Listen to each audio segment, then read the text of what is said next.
ജീവിതത്തിൽ എന്ത് സഹനം, എന്ത് ബുദ്ധിമുട്ട് വന്നാലും അതിനെ ഒരു പാഠമാക്കി മാറ്റണം. ഈശോയുടെ പാറ്റേൺ എപ്പോഴും അതായത് കർത്താവ് ആ സാഹചര്യത്തെ ഓർത്ത് 1000 തവണ നിന്നോട് പറഞ്ഞിട്ടില്ലേ, നിനക്ക് പറഞ്ഞ മനസ്സിലാവത്തില്ലേ, വെളിവില്ലേ, നിനക്ക് മലയാളത്തിലല്ലേ പറഞ്ഞത് എന്നൊന്നും പറഞ്ഞ് കർത്താവ് അങ്ങനെ പറഞ്ഞുകൊണ്ടിരിക്കുന്നില്ല. കർത്താവ് എന്ത് ചെയ്യുന്നു? That is made into an opportunity whereby Jesus can teach something very valuable. കർത്താവിന് ഇത് നല്ല കാര്യങ്ങൾ പഠിപ്പിക്കാനുള്ള ഒരു അവസരമാക്കി മാറ്റും. നമുക്കൊരു കുറവ് പറ്റിയെന്ന് വെച്ചു, അപ്പൊ നമ്മൾ നാച്ചുറലി എന്ത് ചെയ്യും? കുറവ് പറ്റിയാലുടനെ എന്ത് ചെയ്യും? അതിനെക്കുറിച്ച് ഓർത്ത് ഭാരപ്പെട്ട് കുമ്പസാരിക്കും. ഞാൻ കുമ്പസാരിച്ച് കഴിഞ്ഞ പാപങ്ങളെ കുറിച്ച് പറയാം. ഒരു പാപം കുമ്പസാരിച്ച് കഴിഞ്ഞാൽ പിന്നെ പാപമില്ല, പാഠമേ ഉള്ളൂ. Thereafter there is no mistake but only experience.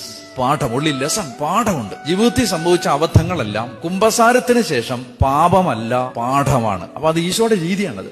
ജീവിതത്തിൽ മനുഷ്യന് സംഭവിച്ച അബദ്ധങ്ങളെല്ലാം കർത്താവ് ഒരു പാഠമാക്കി മാറ്റി. ജീവിതത്തിൽ എന്ത് സഹനം, എന്ത് ബുദ്ധിമുട്ട്